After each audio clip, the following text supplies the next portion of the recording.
Shalom, friends. Welcome to this shiur in Tanya, the Sefer Shel Beinonim, the book for the average men, also known as the Likutei Amarim, the collection of sayings that the Alter Rebbe, Rabbi Shneur Zalman of Liadi in the 18th century compiled in order to help us find our way in life and understand the nature of the soul as is applicable to the average person. Now, we're on chapter 23. And actually, it's part of a section of chapters that we're going through, which began in chapter 18, and it's going to conclude in chapter 25. And we're speaking about a theme of loving God through a hidden love that exists within each Jew.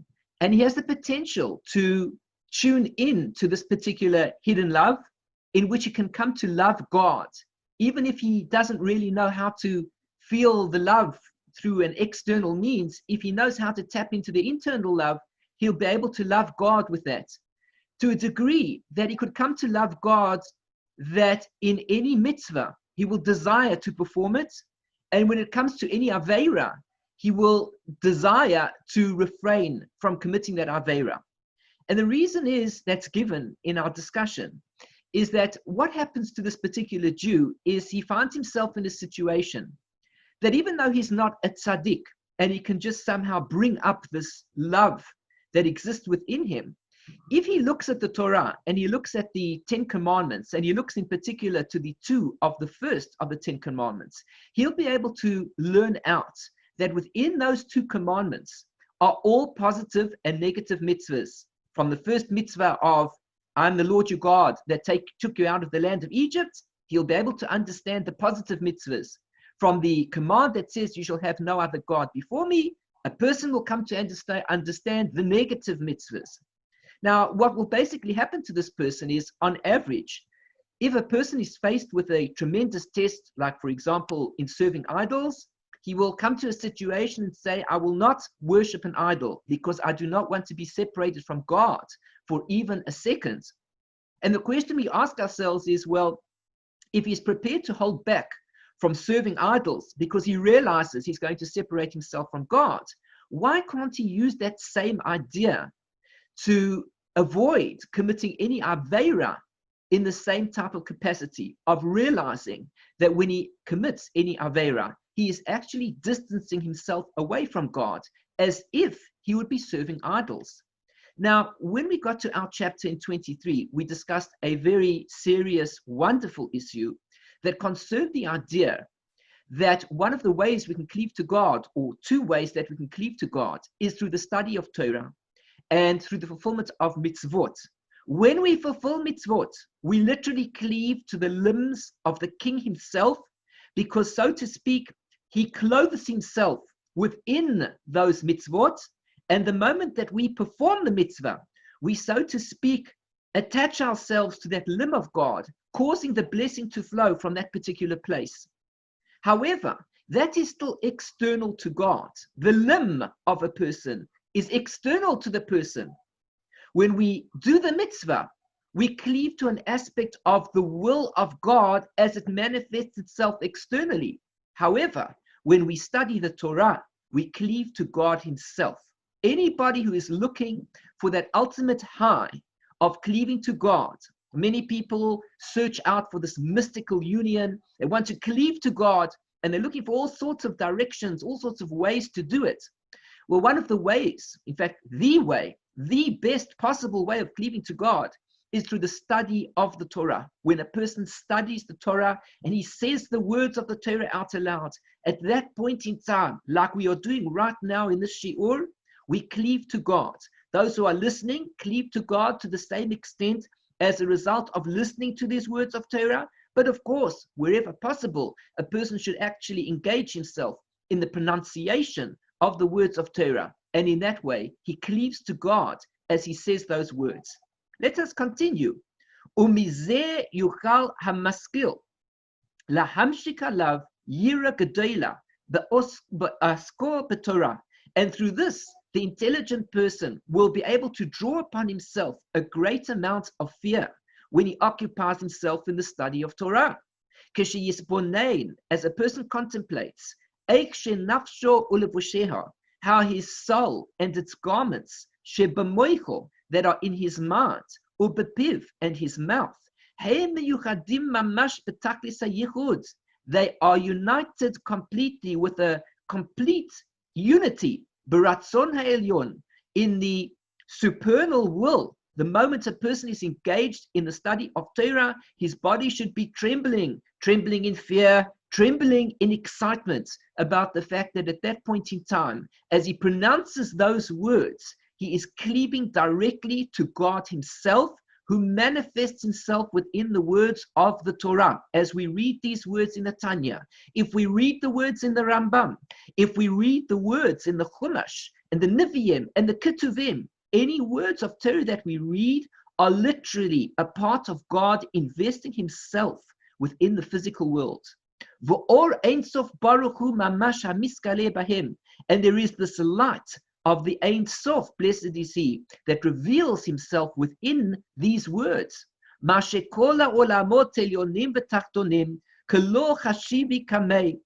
it is that all the supernal worlds, all the worlds above and all the worlds below, are considered to be like nothing next to God. And it's like really absolute nothingness next to this presence of God. This Torah is completely on a completely different level. It completely nullifies all worlds, all existence is completely nullified within the words, next to the words of the Torah.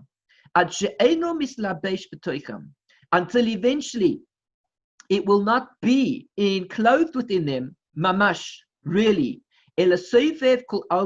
but rather he surrounds all the worlds, bebekinas makif, in a manner of surrounding.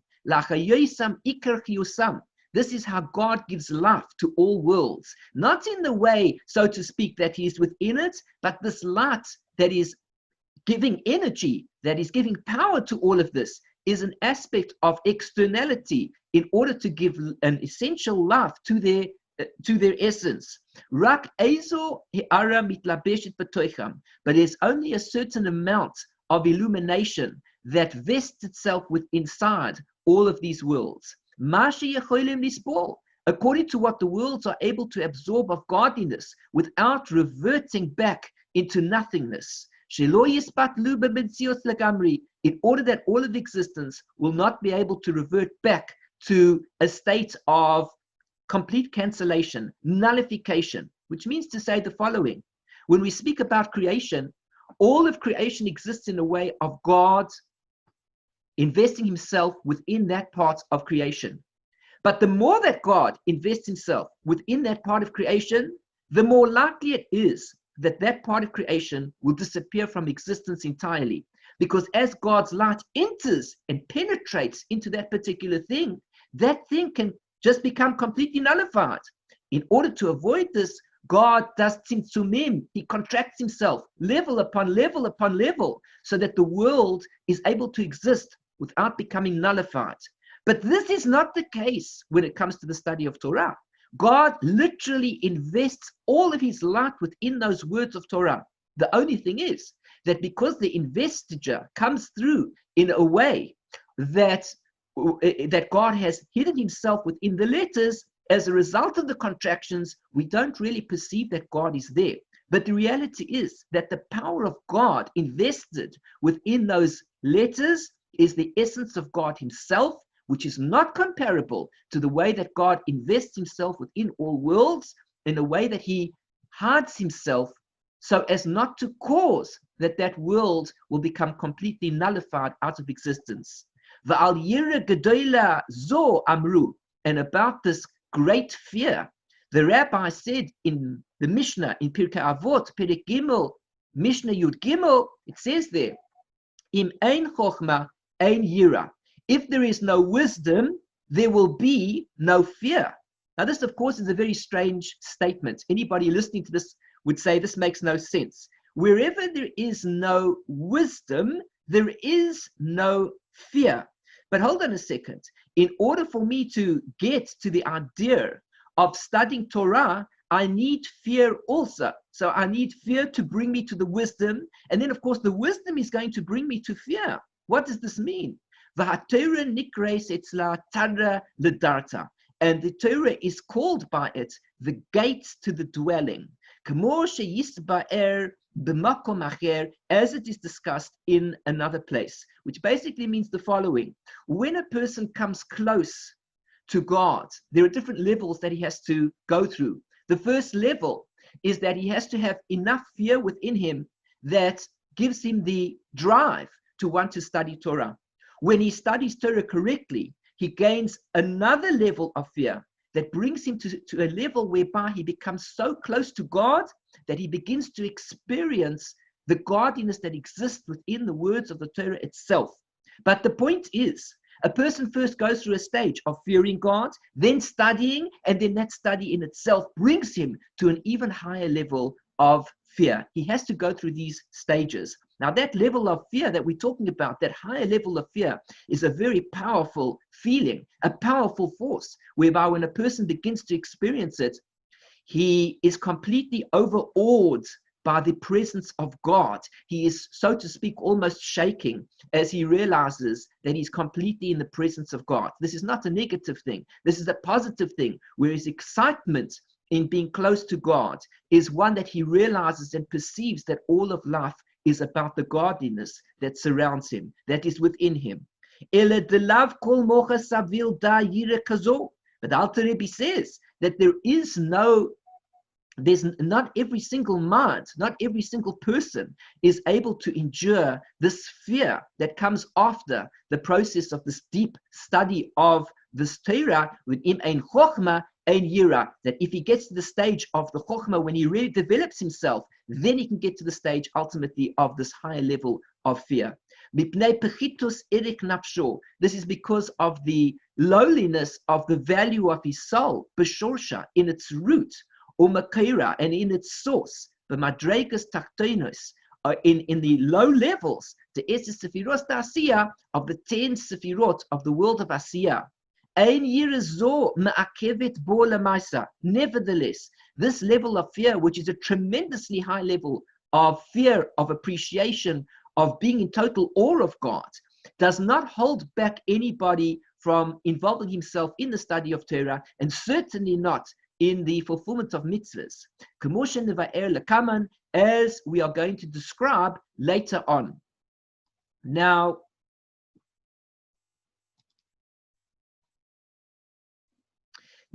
we're moving on to chapter 24, and the important thing to know in this chapter as we move on is the following principle.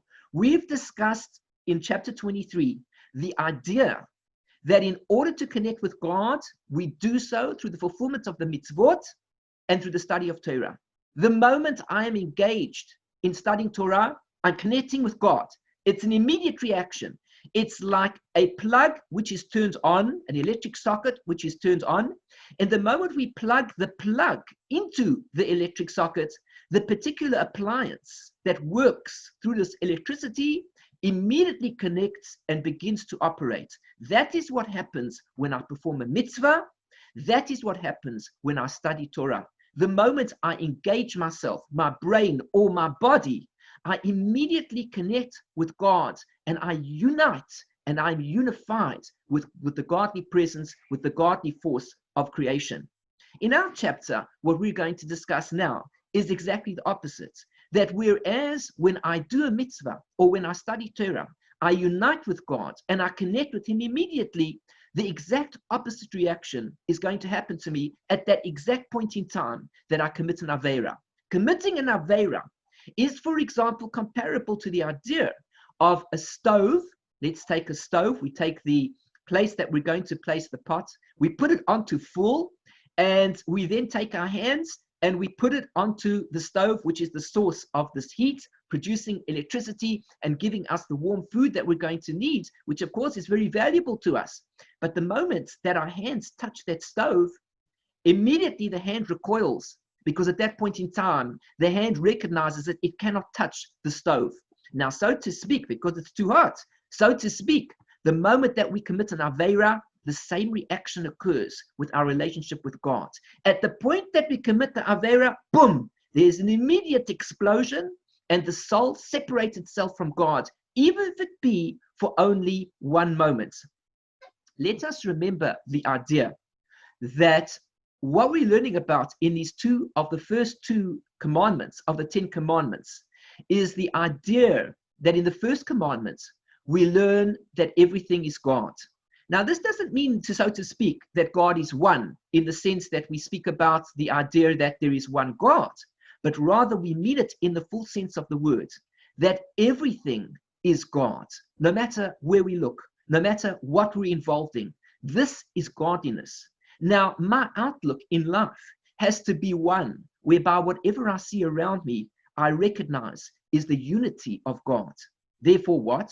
The opposite applies. If I do the slightest Aveira, I will automatically separate myself from God because everything is God.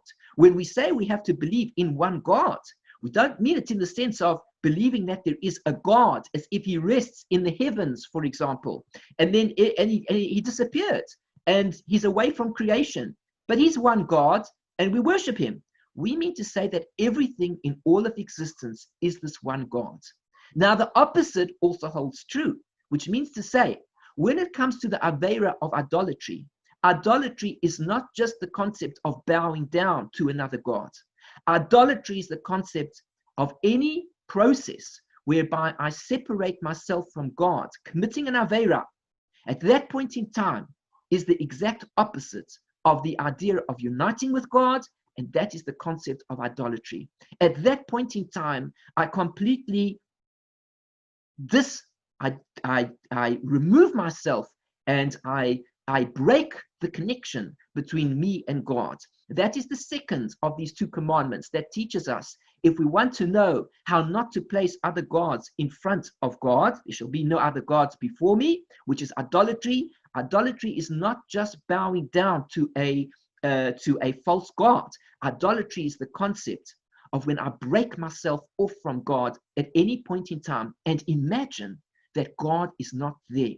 I commit the Aveira is my way of saying I do not believe that God is there. I do not believe that God is watching. If I'm going to eat that piece of non-kosher meat, God forbid, or whatever it is that I'm about to do, it is my arrogance that presumes that God is not actually there. He may well be the God of all creation, but he is not there. That is an aspect of idolatry, whereby I push aside God and I separate myself away from him.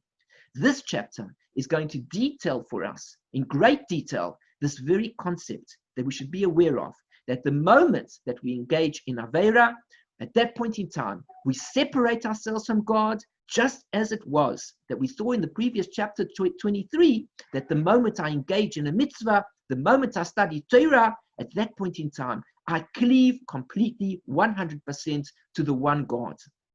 Chapter 24.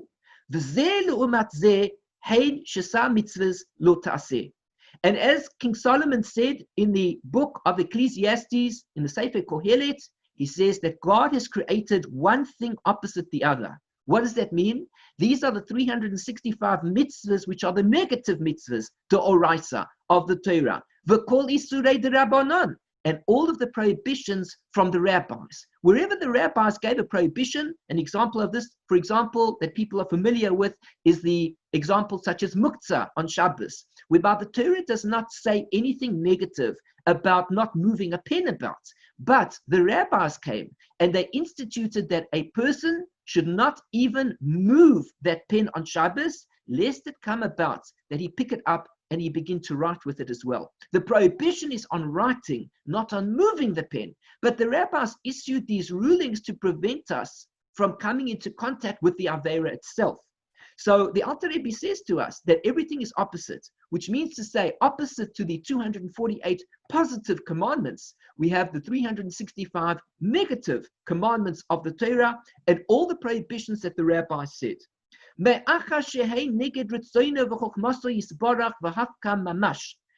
it is that they are opposite to the will and the wisdom of God, and they are their very opposites in reality. They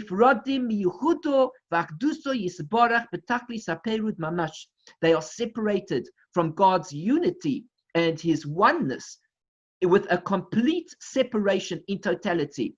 which means to say the negative mitzvah is God telling us he is not there, so to speak. God is everywhere, but nevertheless, he wants to tell us that the moment we touch that hot plate, which is one of those 365 negative mitzvahs, a separation will occur automatically.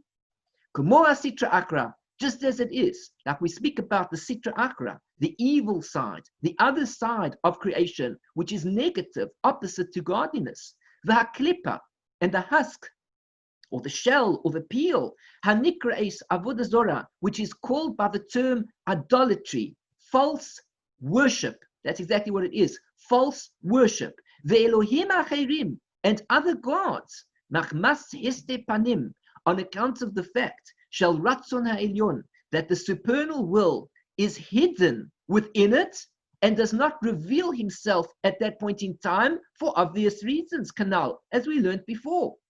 V'chein gimel levushe hanefesh, likewise, all the three garments of the soul, shemiklipas noiga shebiyisrael, which are part of the klipa noga, which is that klipa, that husk that we spoke about much earlier when we were studying Tanya in many chapters ago. We were speaking about the klipa noga, which is this illuminated klipa, this translucent light, this glowing light, which means to say that the klipa has the ability to do good, and it has the ability to bring oneself down to bad. Klipa noiga could be, for example, a television screen. That's a good example of what we talk about, whereby if we use the television screen correctly, we can study Torah, we can do a shiur. If we use the television screen incorrectly, we can watch forbidden things that we should stay away from. This is called the klipa noiga. Now, there are three garments of the soul which exist in the realm of the klipa noiga, as we said before, Shebi Yisrael, of the Jewish people. And what are these three garments of the Jewish soul that we use to interact with all things in life? Shehei machshava, dibur, u'maaseh. These are thought, speech, and action, whereby we can use these three garments in any way that we want to. We can think good, we can think negative. We can speak good, or we can speak negative. We can do actions that are good, or we can do actions that are negative. It is in our power. We have one tongue in our mouths. And amazingly enough, we can do all sorts of things with it. We can move it about in the mouth, touching the teeth, touching the palate, touching the lips, in order to kill people, God forbid, in order to spread lies and bad rumors. And that same tongue has the ability to bring kindness to the world, to help people, to assist, to do all sorts of things. All of these three garments are able to achieve these goals. So this is what we speak about here, the machshava, dibur u'maaseh, hameluboshim b'shesa lo ta'aseh. And they enclose themselves within the 365 negative commandments, the oraisa u'derabanan, of the Torah and the rabbis' prohibitions. V'chein mahus hanefesh, likewise, the existence, the essence of the soul atzma itself, hamulibeshet belevusheha, that is enclosed within its garments. Kulam meyuchadim mamash besitra akra the klipazo. All of them are united completely with the Sitra Achra, the other side, the evil side, and the Kelipah, the husk that we're speaking about, Hanikraes Avodah Zorah, which is called Avodah Zorah. This is what we can turn into as human beings. We can take ourselves with these three garments of thought, speech, and action, and we can attune ourselves to connect with God. I think words of Torah, I speak words of Torah, I do the mitzvahs from those words of Torah that I study. And in this way, I take the Kelipah, and it literally garbs itself within this positive energy, cleaving to God. But amazingly, if I wish to as well, I take those same three garments and I clothe them, uniting with the Kelipah through this process. I begin to think negatively, I speak negatively, and I do actions that cause problems for others, for myself, for the world in general, things against God's will. Not only this, it comes out that when we engage in this way, the garments that we have are nullified and less level towards this Kelipah, which means that they are even lower than the Kelipah. Did you think that the Kelipah was bad? Did you think that the source of all this negativity is bad? The Alter Rebbe says when we engage in the very power of that source, we become less than the value of that source. The source of the Kelipah is even greater than we are. And as a result of us using these garments of the Kelipah, we become even less worthy than it, even more so. Because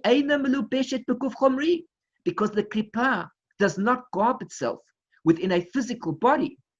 The Kelipah is a spiritual entity, and as a spiritual entity, it fulfills the will of God, even though it be on the side of negativity, it still fulfills the will of God. Whereas, when we are brought into this world and we exist within a body, and we then have the choice of good or bad, we could choose to put on ourselves the garments of purity, or we could choose to put on ourselves the garments of impurity. When we put onto ourselves the garments of impurity, we make ourselves lower than the level of the kelipot. We have a choice.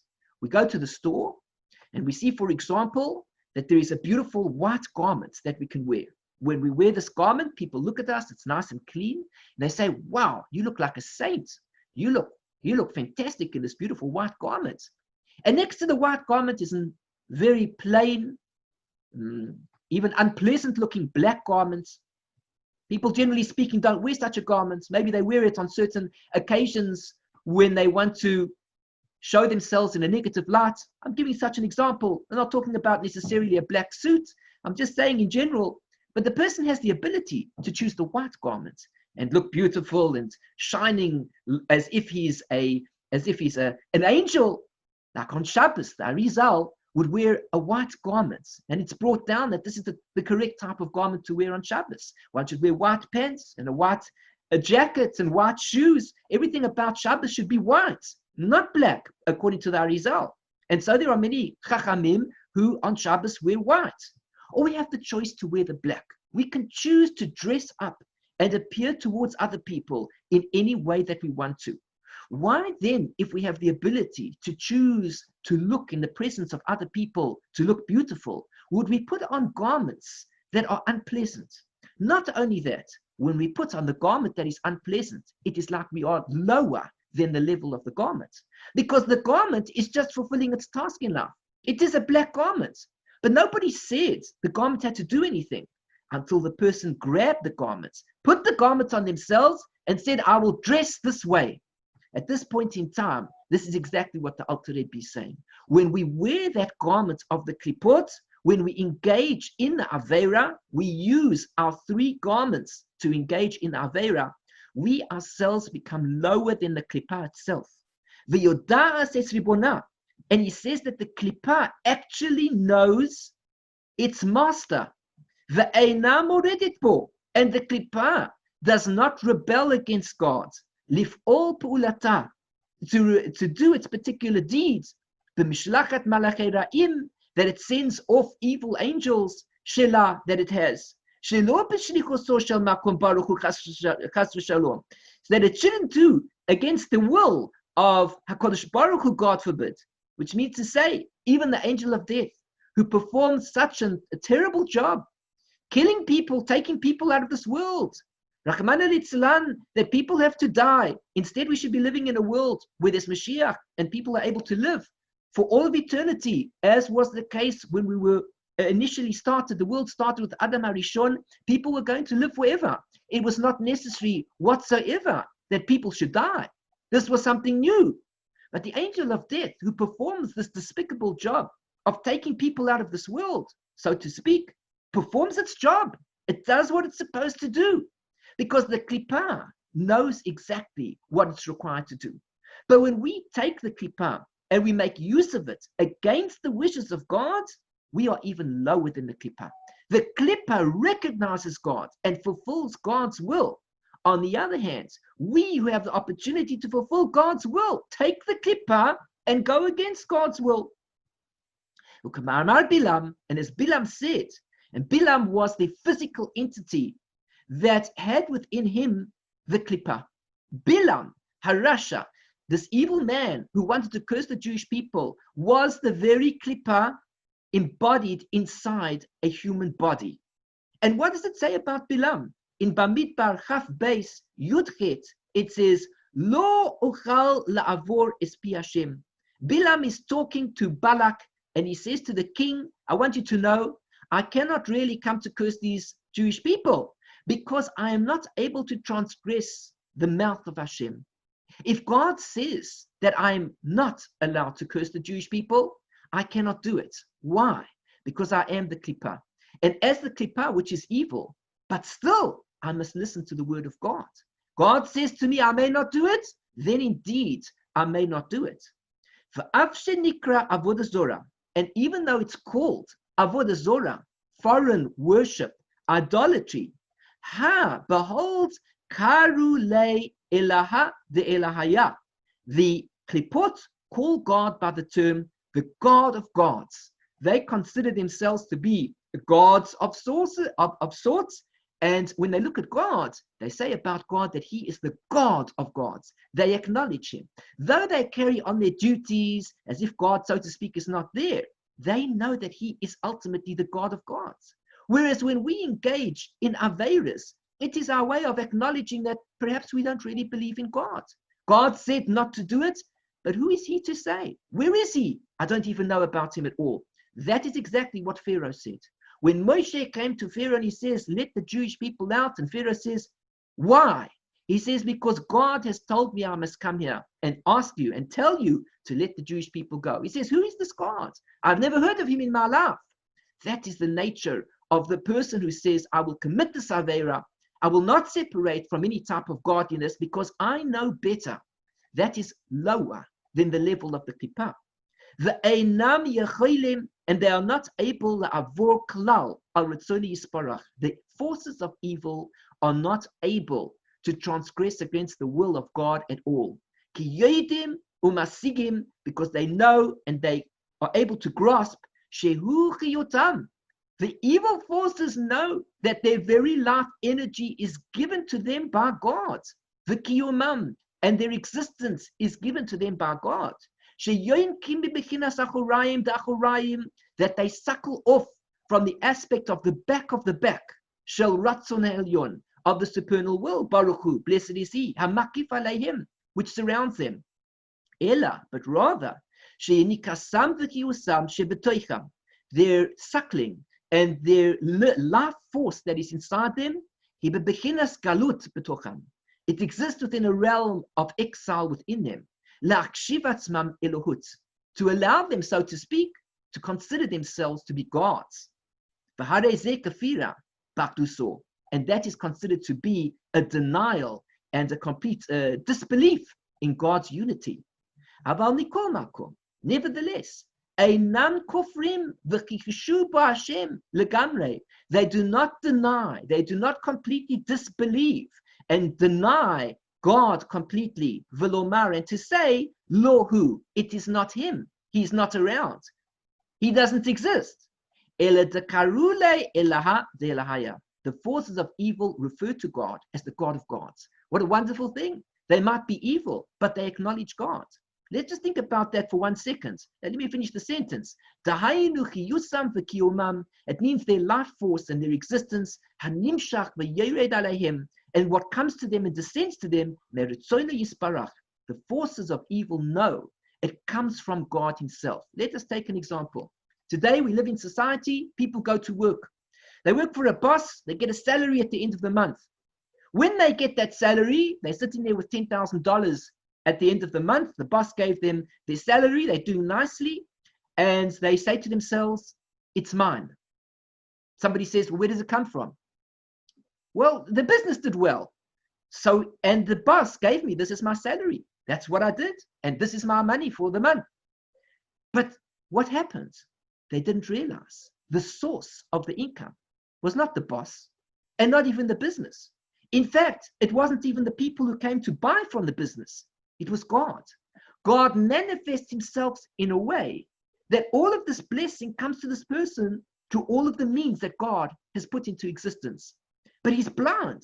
And as far as he's concerned, The money came to him because somebody performed a transaction, a bank transfer. And so the money went into his account. How did he get it? He earned it himself.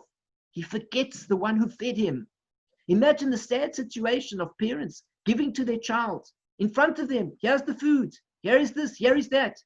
And then one day somebody says, where'd you get that from? They say, it's mine. Yeah, but who gave it to you? And they don't acknowledge the parents. They don't acknowledge God as being the giver of these things. This is the opposite of the Sitra Achra. The Sitra Achra actually realize that their sustenance comes from God. They are higher than the one who denies that his existence comes from God. Of course, God continues to give, that it is nature. He is merciful. He is kind. And he wants us to acknowledge it. He wants us to see that what we have is coming from him. But he hides himself. But nevertheless, it comes from him. The Sitra Achra know that the power that they have, their life force, is because of God. The only thing is that the life force of God, so to speak, is trapped in exile within them. And so that, so to speak, they say it as if God is not there and they will go and do what they're going to do. But in reality, they fulfill the will of God, which is on a higher level than what we do when we take that kelipah and we garb ourselves within it and we commit an Aveiros against God. At that point in time, we are even lower than God. When I take the force of evil, which relates to speech, and I actually speak out those words of evil, and I hurt others, and I hurt myself, and I hurt the world and all of existence, I am lower than the kelipah of the negative dibur, because I took that source and I claim it as my own, as if it doesn't come from God, and I use it to suit my own purposes. Of course, when a person commits any Aveira, he does that exact same thing. God grants him the strength, and he takes that strength and he uses it to go against God and rebel against him. We'll talk more about this next week and try to finish off this chapter and see just how this relates to the idea of our separating from God and what we are really doing when we commit that Aveira, and how important it is therefore to realize that even within the smallest Aveira that we commit, it is no different than distancing ourselves just as much as when we commit the Aveira of idolatry.